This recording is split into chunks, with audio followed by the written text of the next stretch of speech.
Good evening, ladies and gentlemen. It is approximately 8 p.m. Central Standard Time on January the 9th, 2023. I hope our crew is keeping you well and safe wherever you are in the world. Please make sure to hit that like button and share this across other platforms so that we can let people know what's going on out in our solar system and the effects it can have here on this planet. Folks, we are here at spaceweatherlive.com. Today we had a decent X-flare, 1.98, almost an X2. Folks, this is our second X-flare in the month of January. Things are ramping up. As you can see here, we are living in a constant state of C flare. When you start living in a constant state of C flare, M flares are definitely possible, and X flares are on the rise. They can definitely happen.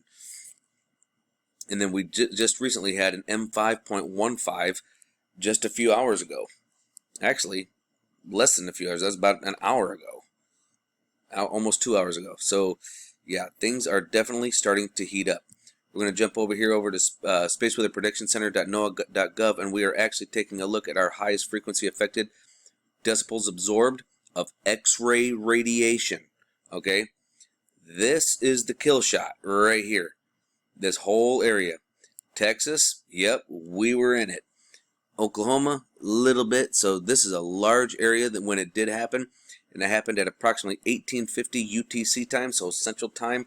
That would be about 12:50 p.m. in the middle of the afternoon, right at everybody's lunch break. We got hammered with this X-flare. And taking a look at our ACE RT SW mag and sweep ham, folks, we can see that our north and southern polarity, magnetic polarity, is just bouncing all over the place. And then we see a gap here, we see a gap here, and the thing that gets my alarm is this. Look at the density. They show the scale all the way up to here to 100. And it looks like we were bouncing here at 70 plus for it to be up to 100. I mean, that's pretty high. And so we got smacked with something at some point, and then here it's just non-existent. And then it popped up here, and we were looking at about 9, which is okay, but what in the world? What smacked us where we got that kind of plasma? I don't know. Now, with that X-flare, we did have strong radio blackout impacts. Wide area blackout of high-frequency radio communications. Loss of radio contact for about an hour on sunlit side of Earth. Low-frequency navigation signals degraded for about an hour. Folks, I can concur that my phone was actually having issues right around this time. I was having issues with the internet, with watching YouTube or even listening to music sometimes. So, yeah, this definitely did happen, and it does affect our phones. Just to give everybody a quick little recap, this right here is our sunspot number progression. Look at where we're at. We are right here. This is for the month of December, but we're in January. Look at this, 63.4. That's what their prediction was. But we're way up here. We're way over 100. Folks, we are above, if we were to go straight across, we are literally right, just barely above what they predicted for the entire solar cycle. What? This is going to be a maximum. We're going to be way up. Okay? I'm actually going to scroll down here and we're going to take a look at our flux progression. This is how much X-ray we've actually taken. And as you can see, here's the top. Shoot that straight across here. And we are far above it. We're going to do a quick jump over here to ISWA. And we're going to take a look at 94 angstroms of light on the Solar Dynamic Observatory satellite.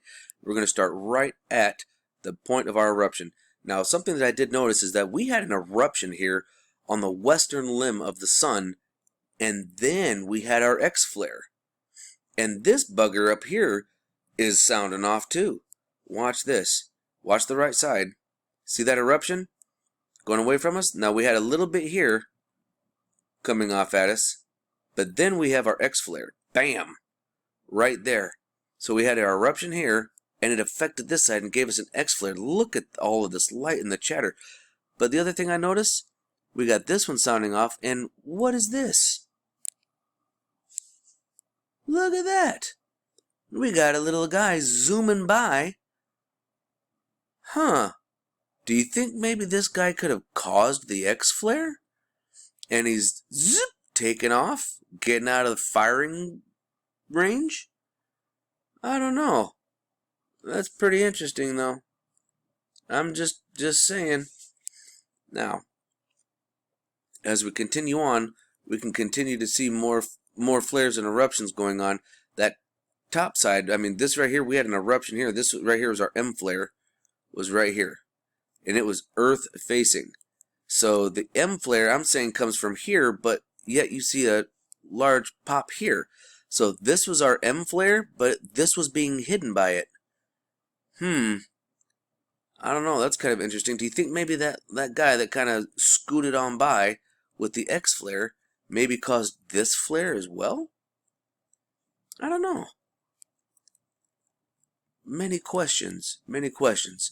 So we're going to come over here and we're going to take a look at 304 angstroms of light in red so we can actually see more of the plasma. And we're right here at our eruption. So here's the right side started to pop off, and then this guy come up. Boom. But it wasn't just him. Look at this one here. You can see all the chatter marks here up top. What is happening here? Look at this. That's a kind of a rarity. We don't normally see that kind of activity. Now the other thing is, look here in the center. This is quite complex, folks. If you look here in the center, you can see plasma getting shot out in a very tight string-like manner. So some of it did leave the surface of the sun, but some of it also got recaptured. It's very interesting. And at the same time, oh, hey, look at that. There's another one of our little friends right there. He's not there? Now he's there. Huh. Wonder what you're doing there, buddy. It's got to make you wonder. But this top region is extremely active. It is shooting a bunch of plasma. Look at this thing just shooting off. Just throwing all kinds of plasma out there. And this is going to be facing us before too long, folks. Whoa. Look at this. Look at this beam of light coming down. It looks like something is shooting the sun. Well, I don't know. Maybe that's just me, but what do you guys think? Just asking questions. I'm a question asker, and that's just one of those things that just makes me go, Now checking it out over here on the 211 to see if we have any any kind of solar tsunamis. I'm not really seeing any. Right here we're at the point of our flare. Right here is our flare, and I'm not seeing any kind of solar tsunamis, but I'm seeing two really teeny tiny coronal holes here, and there's a little bit here, and I guess there is some here. So the solar wind that we're going to be getting here in the next couple days, I guess can kind of be justified, but nothing that would make me like overexcited about it by any means. And last but not least, we are over here in Cumiana, Italy, and we are looking at our Schumann resonance. Look at all this here. We've got a lot of activity down here on the ground. So as we actually peek down, look at all this activity. We had activity yesterday, and we've got activity today. Well, technically this would be yesterday if it's UTC time. And look at this. It is continuing on. There is something is going on with our geomagnetic field with the very low frequency going on. I'm not sure what it is, because when you come over and you look at the Russian model over here in Tomsk, Russia, look at this, a power of 45. Goodness gracious. If anybody's been kind of feeling dizzy and a little off, yeah, guess what? We've got 2 confirmed locations that are having issues for the Schumann resonance, and I came down and I checked out Cumiana, Italy earlier. Now Cumiana is right up here, folks. It's right close to CERN, which is right here. Just a stone's throw away, just a couple 100 miles, maybe, if that. It's not far. All the thunderstorms are down here, so there's nothing here. There hasn't been anything in Cumiana, Italy all day. But look at the color spectrum of what it's affecting for our bodies. These are the different frequencies and different hertz that are affecting our chakras. Look at this. It's gorgeous. I'm down with it. Like, let's go. I mean, look at that. That is crazy. Blue, green, red spikes here and there. Different levels of blue and green. Woo. This is fun stuff, folks. And we're just kicking off the new year. Woo. Make sure you pay attention to earthquakes and volcanoes and tsunamis. They're going to start going off more.